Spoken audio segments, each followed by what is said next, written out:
From MMA Fighting Studios, this is Between the Links. And now, your host, Mike Heck.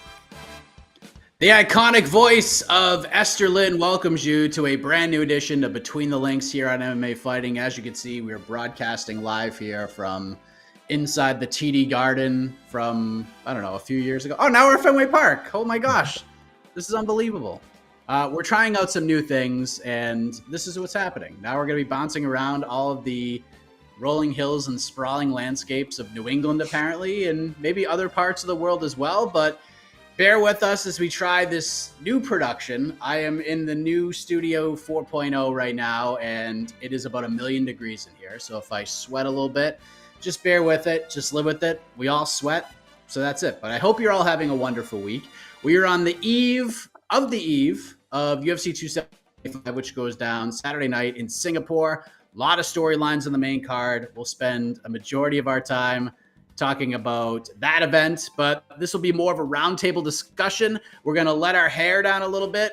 The other two guys, that is, those days are way far behind me. I've accepted that. But enough about my follicle challenges. Let's talk about fist fighting. Let's talk about title fights. Let's talk about rematches and more. Let us welcome in the esteemed panel. First, our old friend, I got to return the favor and join his No Bets Barred show earlier this week, and I probably need to do that 45 more times to actually return the favor. The man with the fiery takes, Mr. No Gray Area himself, Jed Meshew. Hello, Jed. What an incredible intro, Mike. You covered so many bases. Don't worry about sweating. You're going to other spots in New England. What a just...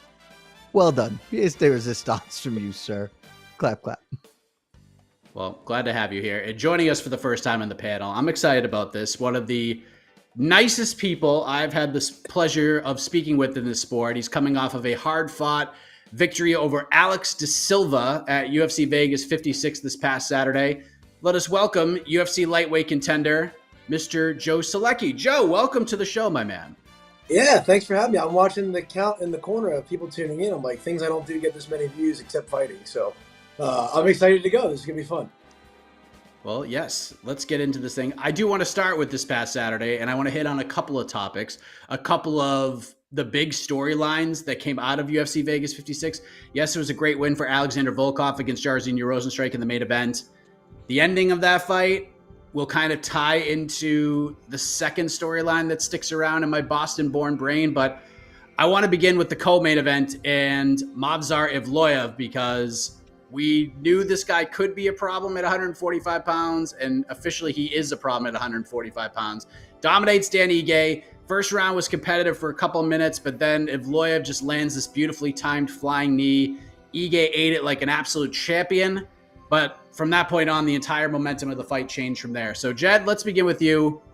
How big of a problem is this guy, and how do we book him for this next one as I'm back in the garden here?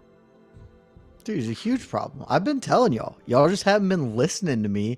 Again, once again, I am correct. I am proven to be the genius of MMAfighting.com because I had Movsar Evloev in my top 10, maybe just outside. Everybody else is waiting. You guys are all wait and see. You want to see what happens.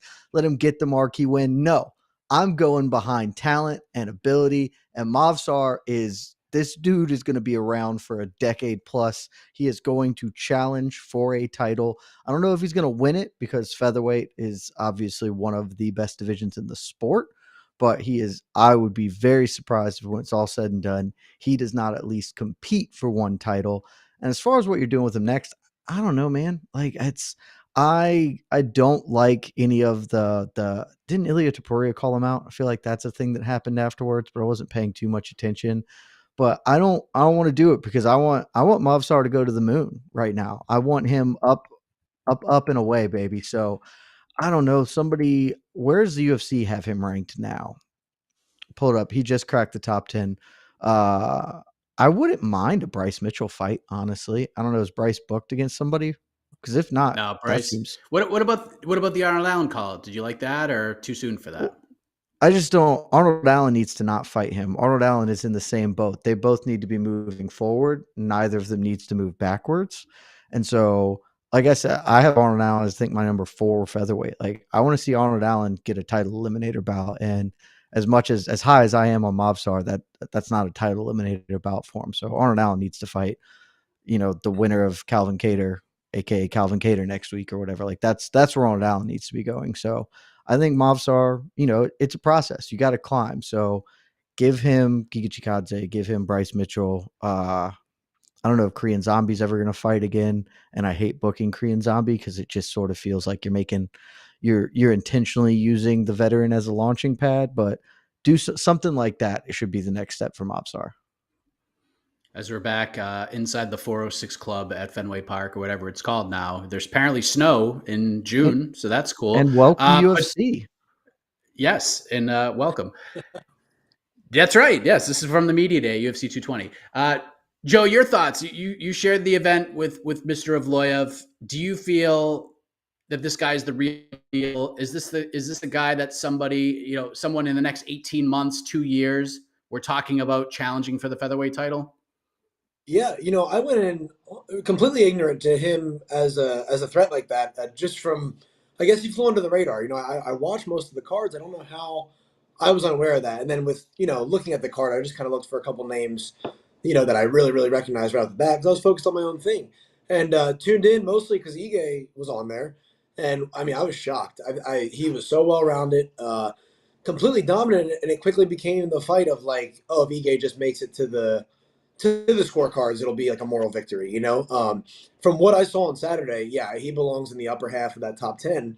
I guess the tough part is where do you match him? And, a Calvin Kattar. I like the Chikadze matchup a lot. I think that could be a really fun one because I think he'll just need one more high profile win before you start talking about either title eliminator or title shot, But skill set, I think he could contend for the title, next. But I think he does need those signature wins just for people who aren't analyzing the sport every day like you guys. I follow a lot and was still a little ignorant to just how good he was. But I mean, there was no area in that fight where Ige was having any success. If he was landing a jab and taking back one step toward the middle, you could hear his corner screaming and yelling because it was the only thing that he had going for him. So, and he really didn't rely on his wrestling a lot or anything like that. He was out hustling and out striking a super game Ige. So, I definitely think a top 5 or a matchup leading to the top 5 has to be next for him. Yes. Now, Joe, I want to go back to you because the other storyline that came out of this event is one that you were a part of, and you were not alone on this because for months, and especially the last several weeks, we have been talking about judging in MMA and open scoring this and open scoring that. But what only gets sort of brushed over in all of this, in all of these conversations regarding officials in the sport, the referees, Joe. The referees are having a tough time right now. We're seeing fighters basically openly cheat, admit that they openly cheat. And why wouldn't they, Joe? Why wouldn't they when nothing happens? Now, in your fight with Alex De Silva in the second round, we saw something that doesn't happen all that often. It did happen. He ends up getting a point taken away, and Chris Taglioni is praised because he did it in that spot and did it in the way they did it. He didn't stop the action. He just yelled out, "We're taking a point." But that was only after about 25 warnings, Joe, about the fence grabs and other things. And that was not the first time the refereeing was spotty. It was not the last time the refereeing was spotty. Happened multiple times throughout this card, even in the main event, because Herb Dean, the guy they call the gold standard, is doing the hokey pokey once again before he makes a call and stops the fight. So you were in the middle of all of this. Joe, I just feel like this refereeing issue, the amount of infractions that are not being called, the amount of points that aren't being taken, this is as big, if not a bigger problem than the judging. Yeah, I couldn't agree more. It is nice that I got the nod and that point taken away because now I feel like I can talk about it a little freely without it being sour grapes, right? But I think what it comes down to is just there has been no penalty for most fouls, unless it's something completely blatantly fight changing. But ultimately, we'll talk. I mean, the toes in the fence in my fight was a thing, but I felt more than that. That was actually a distraction, for the viewer of the glove grabs. We were conservatively 7 to 8, probably closer to double digits with the glove grabs, and that's the same as if I'm on a double leg and you blatantly grab the fence, and that's the only way you stay up. That changes the outcome of the fight. I had 3 close choke attempts, and and he was in my glove, clear as day. And I actually kind of said it a couple times, and the toes in the fence as well. But I think it almost becomes a shock when there is an action for it or a reaction, a point taken or a stand up or something, because guys just aren't used to it. They almost get like a how dare you type thing. But if we're going to say it's rules, hitting the back of the head, all the fouls you can commit, it would be the same as having USADA and then you get, you test positive and they go, oh, all right, we're just going to let people know you tested positive, but you're still fighting your next fight, getting full pay and no suspension. There's no real repercussion, which is crazy because when you take the excitement out of it and the betting, which I think is what makes people the most angry as fans going, oh, they shouldn't have taken a point, they should have, whatever. It's a career. And anybody else, if they got, wronged at work, they're going to HR and file a complaint. But you know, I'm on somebody's back looking for a choke and 3, 4, 5, upwards of 10 times he grabs my glove and you're like, oh, he's complaining. It's like, man, like I'm the guy in there. I'm telling you wholeheartedly, if that's not a thing, I can choke this guy. And it is nice to see it happen. But then what's crazy is like in my fight when it affected the scoring of the fight, it was a lot of outrage for a lot of people being like, that's crazy. It shouldn't have happened. It's like, in what other sport wouldn't you, if you shove somebody in basketball, you're getting a foul, If you get, what, is it 6 of those or 7, you're out of the game. Like, it's cut and dry. And I think what it comes down to with the judging and the reffing, and I know it's a subjective thing, there's no data that you can say whether or not they're treating it the way they need to treat it. But especially with all the events every single weekend, I think they're not treating it with the reverence that it deserves. Backstage, I had a rules meeting with Chris Tione, and then I had half a rules meeting with Herb Dean before I stopped him and was like, hey, man, I already had one of these things. Like, are you sure? And he's like, yeah, I have you.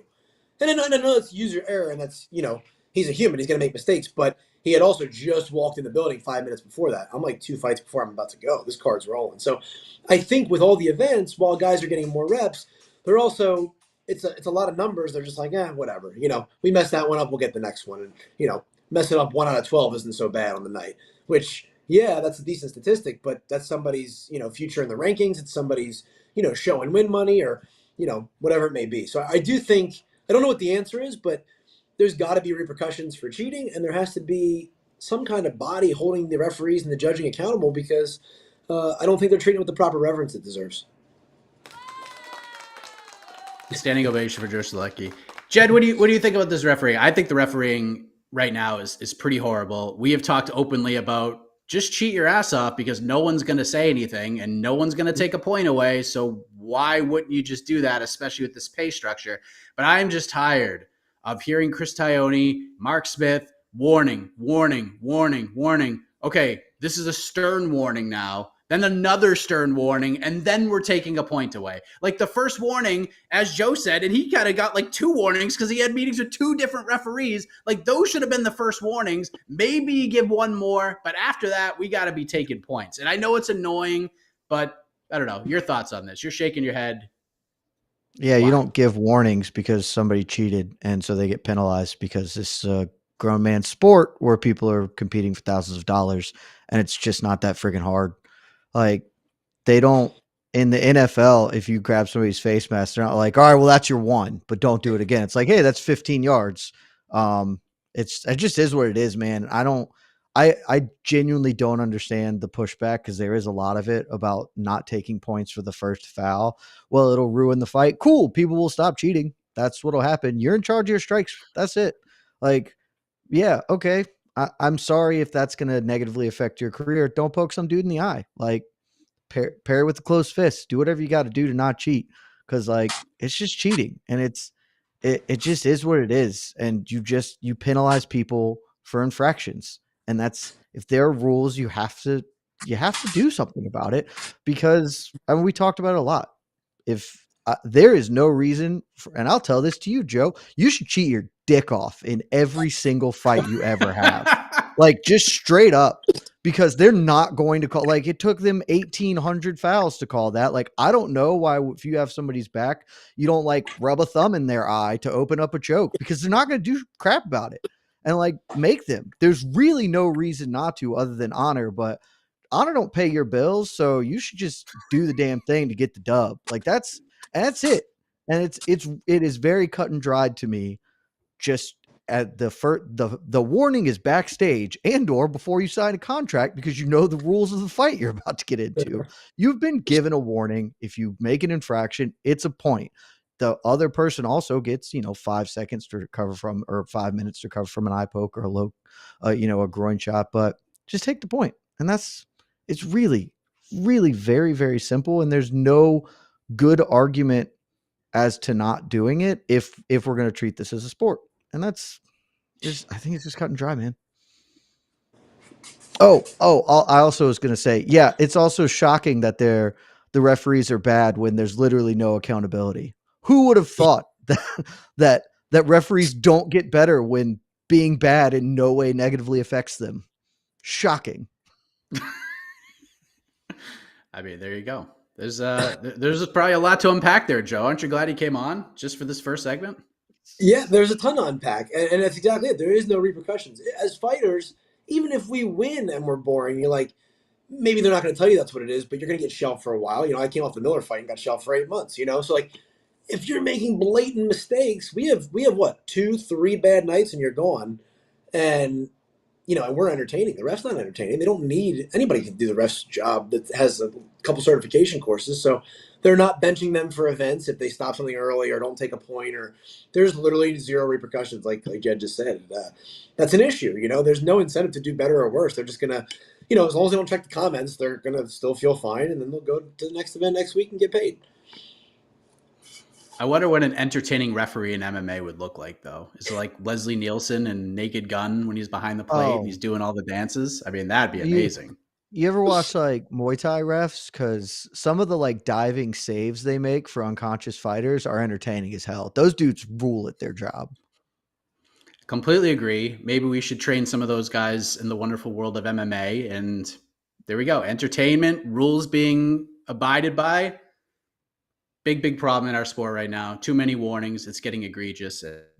It's driving me crazy. I'm sure it drove Joe even more crazy that day. But with that said, let's move to another topic, a big topic, a little more positive topic.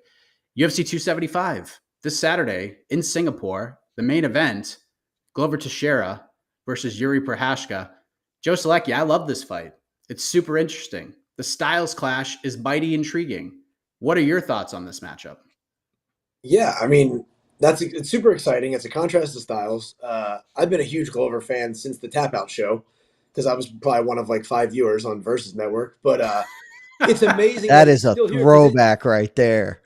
Yeah, it seemed like he was never going to be here, let alone defending the title now. So that's awesome, just as a fan, an old school fan. This is one for the old school fans for sure, the fact that he gets to wear a belt right now and defend it. But it's a crazy matchup because every fight can go either way, of course, but you're like, one night I'm looking at it, I'm watching the embedded, and I'm like, this is, okay, Glover can get a hold of him, he can drag him down, he can knock him out possibly, like, okay, I'm definitely taking Glover. And then you watch the highlights again of Jiri, and you're like, oh man, there's no way he's not going to touch Glover a couple times, and Glover's chin, we don't know. It's so hard to gauge where anybody has the advantage except the ground, so what it comes down to for me watching it is if Glover's going to be, in a rush to get him down. I think if he is, then without a doubt, that's his fight all day. But if he even gets, caught up for a second on the feet, all it's going to take is one, and he may not see it coming. The flip side of that is Jiri is so wild, I think it does leave him open for, getting put on the fence or getting taken down. So I would take Glover, but I don't know that I'm super confident in that pick because, he's had chin issues, and he's much smaller than Jiri. So it's tough one to call, but I would take Glover in that. Jed, one person who has been super confident in his selection is this guy right here. I have been super confident in my selection. And you have been worn down by me. You have hopped aboard the Glover Express. And it's kind of funny because at first, Glover was the guy being overlooked. But the more people have looked into the fight, as Joe sort of alluded to, the more he watches, the more he finds different things. You break it down. The more people are now hopping over to the champion side when that was not the case when this fight was first put into our eyeballs on October 30th. Glover wins, sees Jiri in the crowd, me and you, buddy, let's go. And now people, Jed, I had people calling the heck of a morning saying they feel Jiri Prochazka is actually being overlooked in this fight. How did this happen? Because opinions have swayed quite a bit since October to where we're at right now, a little over 48 hours away from this fight. Those people are just wrong. Jiri Prochazka's not being overlooked. He's like a minus 200 betting favorite. He's very clearly not being overlooked. He is the odds-on favorite to win this fight. And I don't know, I could pull up Tapology and see like what their current prediction metric is or like what the current fan voting is. But I suspect that he's not being overlooked. Those people have just heard you and me and some other people talk about it's about how Glover is now underrated. You know, that happens in sports. You get so underrated that you get overrated, et cetera, et cetera. Yeah, you said it for me though. Like you just wore me down. I'm not entirely confident you're correct. Because part of me still thinks that Glover's 42 and Prochazka is a whirling dervish of violence. And those two things usually don't go well for the geriatric dude. But I don't know. Glover's also been like really good in his 40s. So you just kind of wore me down because he can knock out Jiri on the feet or just hurt him and then tackle him. And on the floor, he's Glover Teixeira. That's where his bread has been buttered as of late. So he just has more ways to win, even if still probably the most likely outcome is that Jiri knocks him out. But you took it from me. I can't buy into it anymore because you're so confident and have been from day one, from literally day one. You've just been like, yeah, no, Glover's going to tap him. It's just what's going to happen. So I work with you a lot. I talk to you so much every week that you have convinced me to join the Glover Teixeira bandwagon. And, you know, it's a fine place to be. I don't mind sitting here. I'll be a little sad if Jiri just does Jiri things on Saturday, but then I'll just get to nobody else at light heavyweights beating either of these two dudes because that's a garbage division. So I'll get to be on the Jiri bandwagon afterwards and it'll be fun. Until he fights Ankalaev, because Ankalaev is the best light heavyweight in the world. I was waiting for that to happen. There it is. Joe, one thing we talked about things from sort of a stylistic perspective, and look at where we are now. I think we're celebrating Jiri. There he is. Jiri coming off of a knockout back in the day. I mean, we're traveling all over the place. Wow, you got ringside seats. I know. I'm like in the ring. I'm sitting on the apron right now. This is just incredible stuff that we're doing right now. Technology 101. But Joe, I've basically been saying, as Jed alluded to, that ever since Glover won the title, I think he's going to win. And as this fight grows closer, and I'm seeing both of these guys speak with the media, I feel like the lion's share of the pressure, actually almost all of the pressure, is on Jiri Prochazka here. Glover just seems so loose, so free, yet so positive and so excited to fight this guy.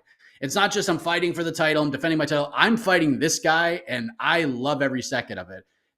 So he's excited, he's free, and Jiri's like loose as a goose a little bit, but you can see that there's pressure there. This is the biggest moment of his life. Do you agree with that Jiri just has way more pressure on him than Glover, or do you see it differently? Oh, I think you're 100% right. And I think that's the key to good performances for a lot of people. You know, there's different personalities and all of that, of course. But I think, he's hit that key word is fighting freely. You know, he doesn't need to do this. He doesn't need to, by signing the contract and making weight, he's going to make life-changing money through pay-per-view points as the champion on Saturday night. You know, that's probably the first and foremost motivator for even sticking around after winning the title. Was the next one's the one's going to change his life, for his family. I think he has a school as well. He has a great career. He's definitely done well for himself. And I think at this point in the game, he's probably feeling that every fight is just like a blessing and a cherry on top, I do think even as young fighters, when we can feel that when we go, whether we're coming off a loss or if, I think I'm premature for my age, so we hit that point in our career where you're like, okay, I'm starting to realize what really matters, what doesn't, and you have other outlets and there's not all this pressure, you're going to put out better performances in there. And I think Jiri's the exact opposite. From at least how he portrays himself, he's got nothing going on but this. But it doesn't necessarily mean he's training harder. You can only train so many hours a day, like Chael would always say, and that's true. So if Glover's still training the same, I think he's at a huge advantage. I think all the pressure's off of him, and he gets to go out there and actually have fun with it, which is a term that too many fighters use and don't mean when they say it. he'll actually go out and have some fun competing Saturday night. Where I think all the pressure is on Jiri. Chad, I know you can argue against that because you can argue against anything. And I guess one fact you could say is that guys like Glover, it took Glover a long time to get back. It took him a long time. We've seen stories of people falling short in their first bid. They come back in the second bid and they go out and do the damn thing and become champion. George St-Pierre, perfect example. Took Glover a long time. And Jiri with his fighting style, it's not going to be long for him to get back, especially if Glover only has like a couple left. He retires, title's vacated.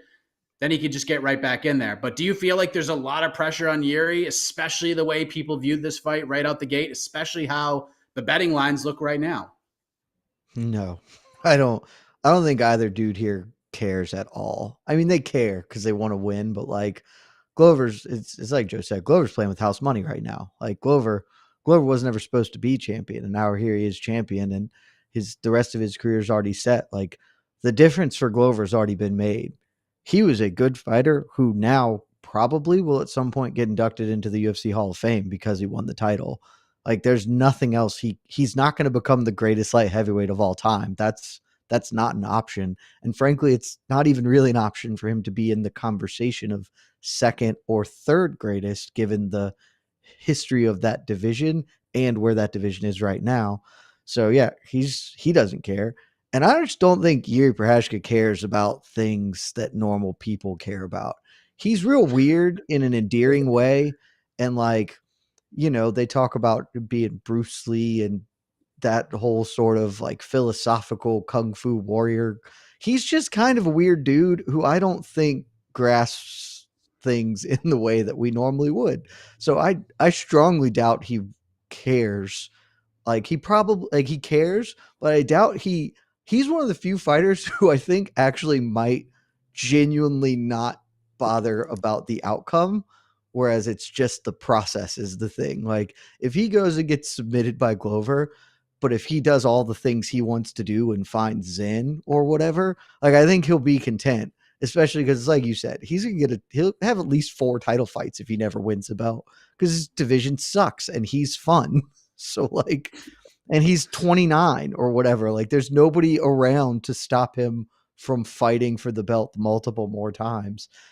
At one point, he'll probably get it. And if he doesn't, he's still going to get at least one more shot. So I just kind of feel like this is pure fighting. 2 dudes who are fighting for something tangible and real and incredibly meaningful.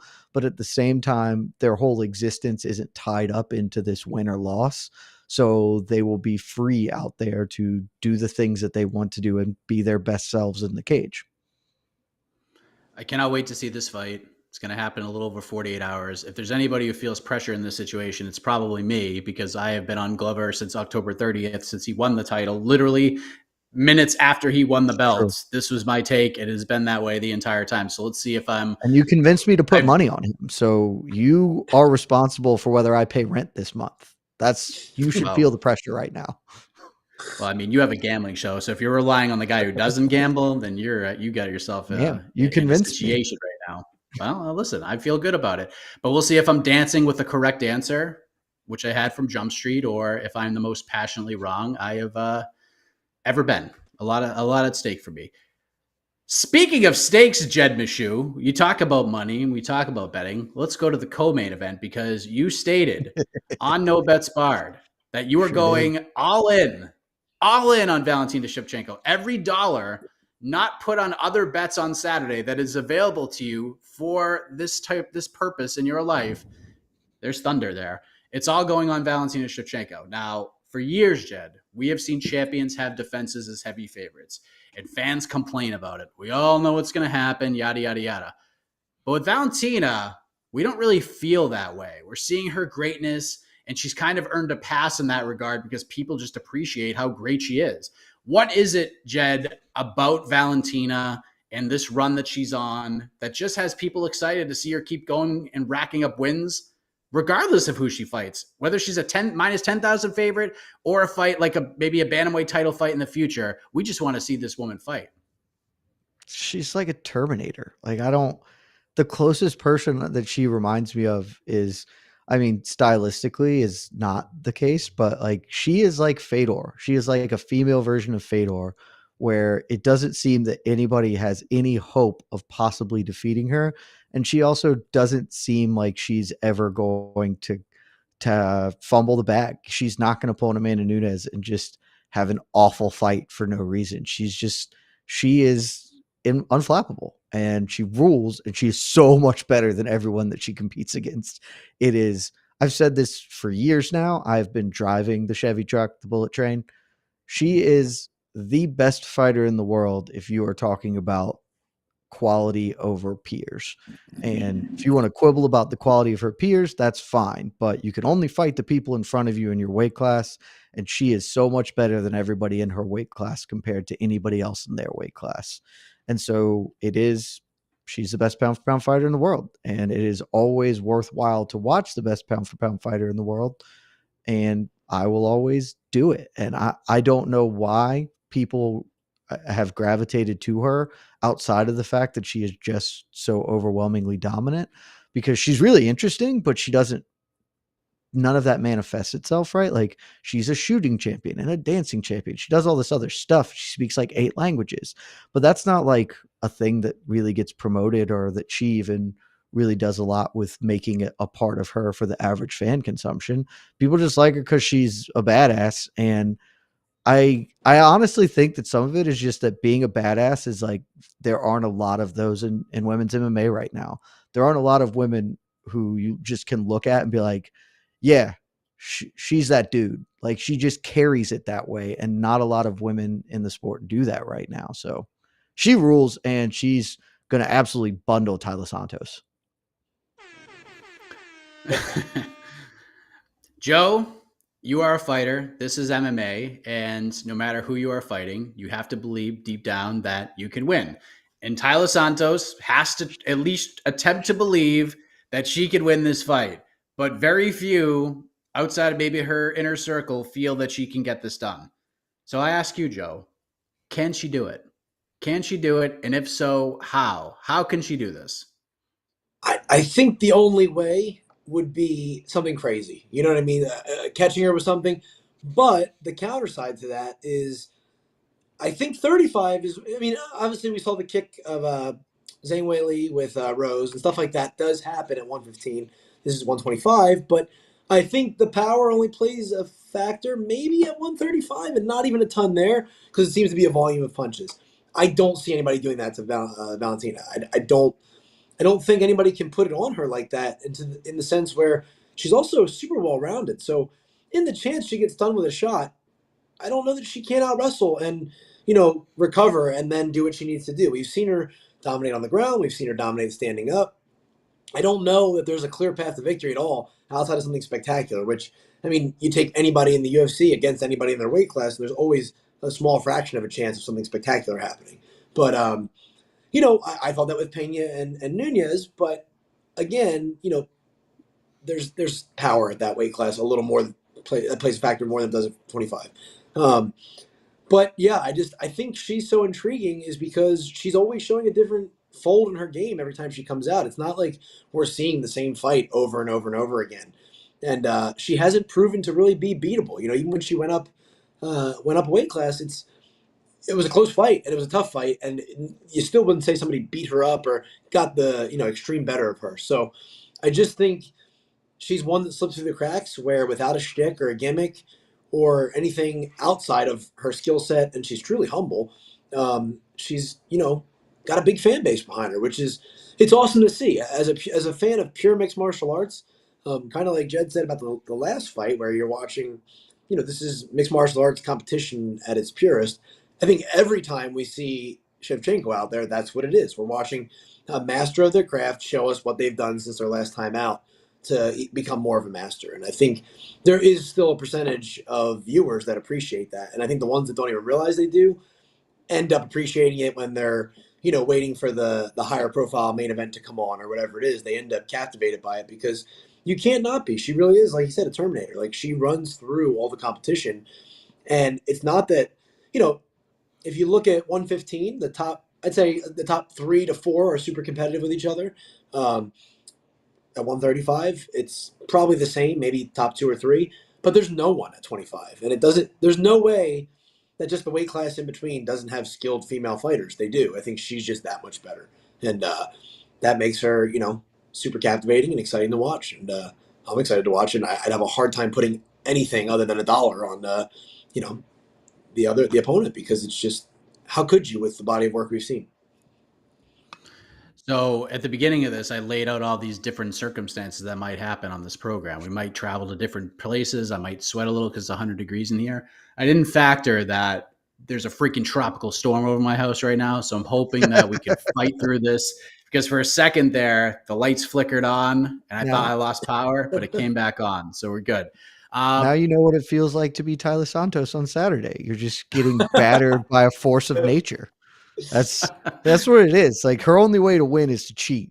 She should cheat. Well, Whole buddy should cheat. yeah. She should come out cheating her ass off. She's not gonna do it because fighters won't do that. But like, that's the way to win. I mean, I don't even think that's a way to win. Frankly, I think that's just a way to piss Valentina off, to hurt her more. But like, that's if I'm trying to make a path to victory, that would be it. But it's like Joe said, man. Nobody has beaten Valentina in Pride rules. People have won fights against Valentina. Nobody has Pride rules beaten Valentina Shevchenko. Mm-hmm. And a woman who lost to Mara Romero Borello is just ain't going to be the one, man. That's just not it. Jed, let's just say she cheats her ass off and she somehow wins this fight. I know you don't. We have to put. Literally you have to kind of force yourself into this universe. Okay, force yourself into this universe just for the sake of the question. This hypothetical. If she wins, is this the biggest upset of all time? Is this the new number one? If Taila Santos beats Valentina Shevchenko, is this number one? No, I mean, it probably should be, but I don't think anything's ever going to eclipse Sarah GSP, just because of, even though in hindsight that has looked less and less like it's still an upset, but the magnitude of it is so much lessened given what Sarah kind of went on to do, and still had great fights against Matt Hughes and kind of other and how that worked out. But I don't think anything's ever going to approach the sheer shock and awe, just because of what stardom GSP had at the time, that also coincided with what was projected in his greatness. This would maybe be number 2, number 3. I mean, the Pena Nunes one is obviously up there, Bisping Rockhold, but it would be huge. But like, truly, and I do not mean this hyperbolically in any way, I don't know how it happens outside of Shevchenko literally getting injured. Like, that is the only outcome I see that Taila Santos has as an avenue to victory here. And so it would be enormous, and probably on the merits would be the biggest upset of all time. But I don't think that it will really surpass in the culture, the GSP Sarah one. Do you agree with that, Joe? Or do you think, I mean, the MMA gods are raining down upon us as this is happening right now. So apologies for the thunderous noise going on in the background. Where does this rank for you? If Santos does get this done, that small fraction of a percentage, if she wins this, where does this rank for you? I think it's 2, and I think for the exact same reason is I think it really probably should be 1, because you're stripping a lot of the raw power out of the deal when it's 125, and female 125 especially. You're going, okay, if she can knock her out, or she chokes her out, whatever it might be, or outside of an injury, I think skill for skill, that is probably the biggest upset. But when you add the bells and whistles of the aesthetics of GSP Matt Serra, the looking at where Matt Serra's career was, I mean, he was cut from the UFC going into the house, and that ultimately was the other ones were exhibitions on the show, right? So that his last fight was a loss and getting cut from the UFC before fighting GSP, which is wild. But if you take all the outside factors, I think it probably would be number 1. But I think for the pure shock factor of somehow in that fight, GSP seemed, I guess with the hype and everything, even more unbeatable than Valentina is. Although skill for skill, it probably is a bigger gap between her and Santos than Sarah and GSP. I had one more question about this, but I'm going Sarah to lost to Lytle. Go ahead, Jed. Go ahead. Sarah lost to Lytle. Like, I know he got the decision. He lost to Chris Lytle at the tough finale. And like, that's just such a huge sliding doors moment in the sport, because I don't think Chris Lytle's pulling the upset on GSP. And so then just like everything might be entirely different. So yeah, that's always just going to be the number one. And I really struggle to find something that's going to match that ever. Well, I had more to talk about maybe the future of Valentina if she won that fight, but I think we're running on borrowed time with this weather, so I'm She's going to win the 135-pound belt. That's the future of Valentina Shevchenko, 2-division champion. You're probably right. But let's see. Let's see if Taila Santos can shock the damn world on Saturday. But before that happens, gentlemen, we got the return of Joanna and Jedrzejczyk. She's back in the octagon, first time in 2.5 years to face the woman she last faced in one of the greatest all-time fights, Zhang Weili. 3 rounds this time.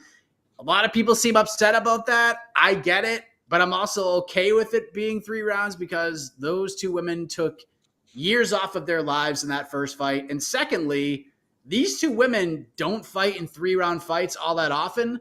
And as we heard Dana White say, the next fight for the winner will not be a 3-round fight. It'll probably be a title fight against Carla Esparza. So nice little added wrinkle, Joe. I'm going to start with you here. Are you pro 15-minute fight here? And who does the 10 less minutes favor more, in your opinion? That's what I was just asking myself while you were saying that. As soon as you said 3 rounds, I am so used to seeing either of them in a title fight that I didn't even realize until you said that. I think it may favor Weili Zhang because of her wrestling, and her pressure. She's obviously been working out at Fight Ready with Cejudo. I think I saw an interview today where she was talking about, really wanting to utilize her wrestling. So she is so physically imposing. I could see her killing clock if she gets a takedown or even just using the fence.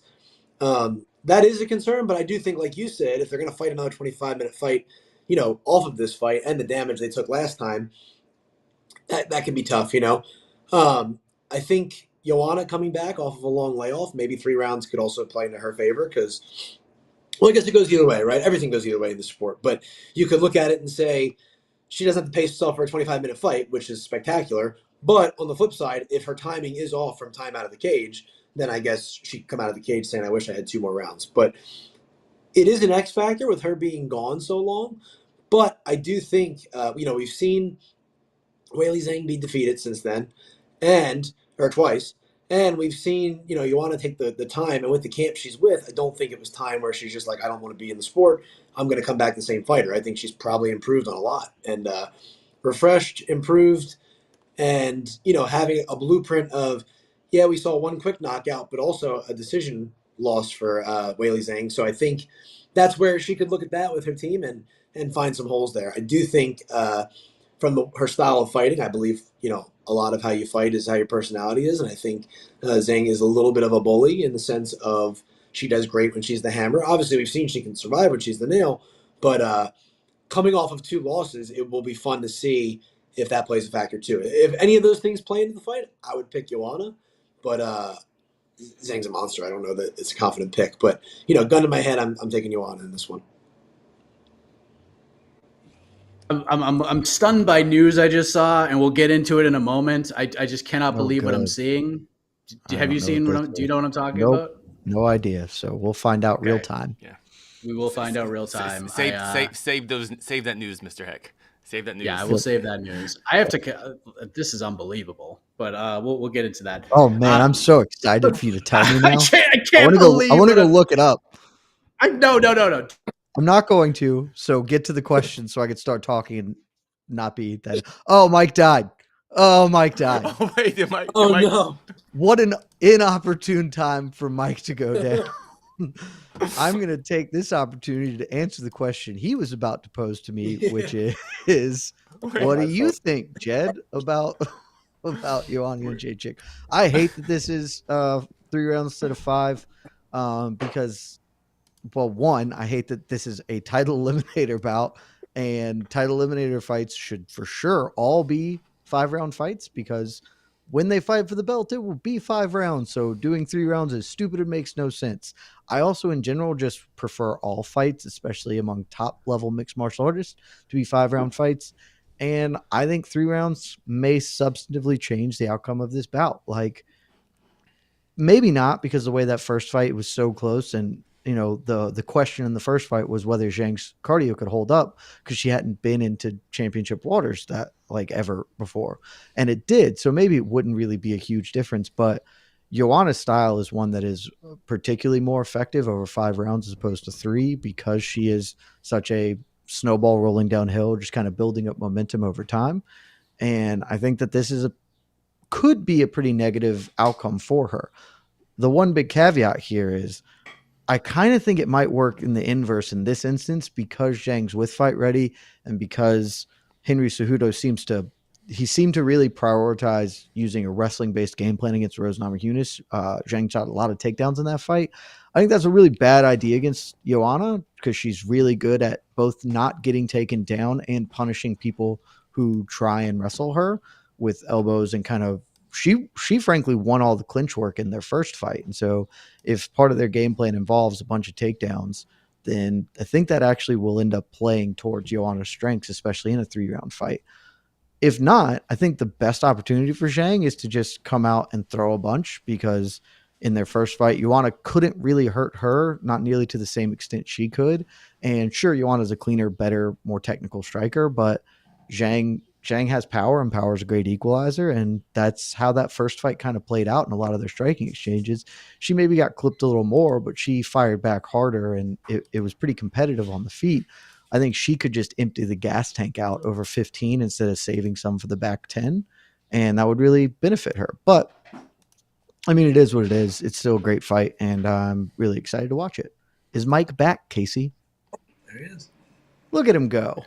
You're back, Mr. Heck. I'm here. The power went out and then it came back on, and I don't know what the hell's gonna happen. And so, you have some sort of potato AOL free CD internet going on right now. Yeah, but you're crushing it right now. yeah, I can't believe I'm even here. we can I hear can't you believe though. I'm We even can here. hear you. So let's continue. I mean, it's just nasty outside right now. The weather looks great at Fenway, by the way. Welcome to South Georgia, bud. We're probably gonna have Carolina, same. Yeah.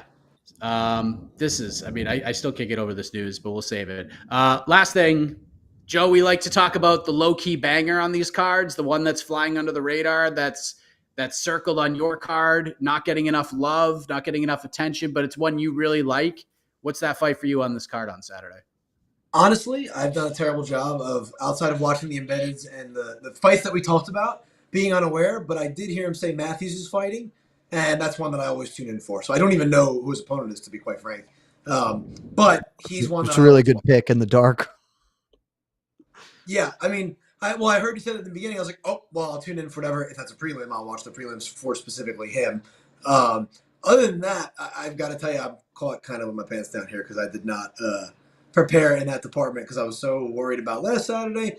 And then all I knew was the 3 we talked about. It was Glover, Joanna, and then my wife's favorite fighter, including me, is Valentina. Like, if Valentina's 1, I'm probably 3. So, of course, we have to hear that now. Since Valentina, Stipe, her husband. So, I knew those 3, but then I just heard you say Matthews earlier, and I was like, I'm in for that. Does that black screen mean Mike is gone again, Casey? Mr. Heck, can you hear us, Mr. Heck? I'm going to say he's gone, so I'll give you my low-key banger because, Joe, that was a great choice. Jake Matthews, Andre Fialho is a really fun fight. Yeah, so it's not even knowing who he's fighting. He's fighting Andre Fialho, so that's probably the correct answer. Yeah, okay. I remember that now. Yeah, it's probably the correct answer because Fialho has been awesome in the UFC thus far. 2 performance bonuses and a banger of a fight with my dude, Meshew. So that's actually going to be the answer I was going to go with. So I have a little bit slight love for Kyung Ho Kang and Dana Bakary in the early prelim, just because Bakary has been hella fun to watch. And I think Kyung Ho Kang is underrated as a fighter, but I think the right answer is probably Jake Matthews, Andre Fialho. So, Casey, you have to move into Mike's role as host. Yeah, I think so. All right. Let me just oh yeah, put you in the middle. Let's go. The first person to ever host BTL that isn't Mike Heck. I didn't think I was gonna be on camera. Crap. I mean, wow, you got the guns out. You're looking sharp. You're 55, Mr. Solecki, right? Yes, sir. Ah, fuck. Stay no welterweight. So Joe, you're the second. You're the second best lightweight on this podcast, Joe. I mean, This is I am the only 30-24. I am the undefeated fighter on this channel. I was so I'm following just, that. I followed that. just saying that. So we don't have Mr. Heck is lost in a thunderstorm. So do you want to do the final round now? And I want to do when the news, we and break that the can be the news? final round. I just All right. don't like now. My watch keeps buzzing. I assume with our Slack space talking about the news, Mhm. and I don't want to read my watch because I want to get a real time thing. 'Cause Okay. if it leaves Mike speechless, it's got to be dope All right. Let me. or weird. So let me bring up the news. So there's been a fight announcement made, and you each have 60 seconds to just tell us your opinion of that fight announcement and your prediction. Who wishes to go first? Go ahead, Jed. You go first. All right. Okay, I'm excited. Let's go. All right. Let me get the clock here. Everything's crazy now. What really dumb fight is this going to be? Yeah. All right. So, in London on August 20th, Bare Knuckle Fighting Championships is going overseas, and in the main event will be, oh boy, Mike Platinum Perry against Michael Venom Page, MVP. You have 60 seconds now. Tell us about what you think about that fight. Well, my initial thought is that Bare Knuckle Fight Promotion is a better fight promotion than Bellator because they at least know how to book Michael Venom Page in a London fight. Holy crap. That is awesome. One, props to Bellator for allowing MVP to box, even apparently bare knuckle boxing. I'm going to watch the hell out of that. Are you kidding? That's MVP is a really fun to watch fight. Now, we've watched him kickbox functionally, but I'll watch him box. He's long and rangy. And Michael Perry, he hits really hard and he knows how to get hit really hard. And those are important factors when you're fist fighting human beings. So that's not as weird or wild as it could have been, but it is very unexpected. And honestly, it's pretty good matchmaking. Like that seems, I feel like that weekend we're going to be covering that and it's going to do better numbers than whatever other fights are going on that weekend. So I'm in for it. Let's go. All right. Mr. Solecki, same question. August 20th, Michael Venom Page versus Mike Platinum Perry in London. Your time starts now. Usually with bare knuckle, I kind of roll my eyes a little bit at the matchups they make. That's an awesome matchup. I'll watch that as well. And I usually don't watch bare knuckle. That's spectacular. I don't think it's going to be that competitive. Because my first thing I would guess when I hear when I picture somebody's style like Venom Page who just touches is like, oh, he probably has like more fragile hands like Floyd or something like that. But I know for a fact from somebody, I forget how I know somebody that fought him. I can't remember who it was, and that said the reason he was so tough on the ground was because he has ginormous hands and he wraps his wrist control is so long and strong. And then I know a guy went over and trained with him to get ready for the Logan Storley fight. So I think that's going to be very, very quick work for him because as tough as Mike Perry is, he's pretty slow compared to Venom Page. And another guy that we train with who's probably the fastest striker I've ever trained with, Ricky Rainey, fought Michael Venom Page. And this is not a knock on Ricky because he'll tell you, is he made Ricky look slow. So I can't imagine a world where Mike Perry can find him, but that's super intriguing, especially with the fact there's no glove.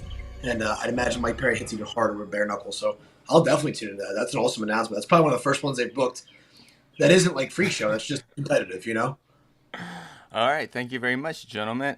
Yeah, kind of weird Bellator's willing to loan him out. Honestly. Yeah, it seems a lot of confusion on the contract status where no one really knows, but this has been confirmed with Damon Martin has confirmed this with bare knuckle, and it is happening August 20th.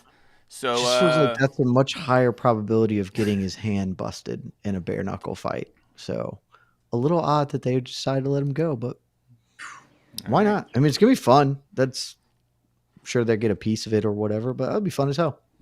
I'm in. Good fight. Well done, BAKFC. Okay. So we said this is gonna be. We're not really keeping score, but we're keeping score. So Okay. So today's winner. Did you put a poll up or is this a you score? I put a poll up, but I'm the only one that participated in it. So today's winner is Off the rails. Mr. Joe Solecki. Oh, yes. I hate you, Casey. I'll take it. I hate you. We said we weren't going to keep score, but Mike's not here to rein me in, and I want to give Jed another L, says Casey. That's what just happened. It's railroaded. So congratulations, Mr. Joe Solecki. That's 2 dubs this week. 2 dubs. Favorable So, judging big in week. both. Which win was more significant for you, Joe? Hey, you're only as good as your last win. You know what I mean? It's this one. Yeah. Gotta be True. There you go. That's true. So- So what have you done for me lately, kind of support? Okay. Yeah. So we're about done here. Mr. Heck is in a thunderstorm somewhere in South Carolina. All right. Well. We have all sorts of great content on Yeah, we have- MMAfighting.com for you ahead of UFC 275. You should go listen to my podcast, No Bets Barred. We're going to have a preview show tomorrow. I don't remember the time. Casey, do you remember the time? Preview show will be Friday evening sometime. Friday evening, because Yeah. Singapore is making things a little bit different. They're doing the live weigh-ins that are real weigh-ins, not just a show weigh-in. Saturday, we are going to have a preview show as normal, 30 minutes before the fight starts. We'll do a post show. It's all going to be dope. Keep it tuned to MMAfighting.com. Joe Solecki, thanks for coming on. Love you guys. Thank you, Joe. Undefeated. Yeah, thank you. That was awesome. Thanks so much.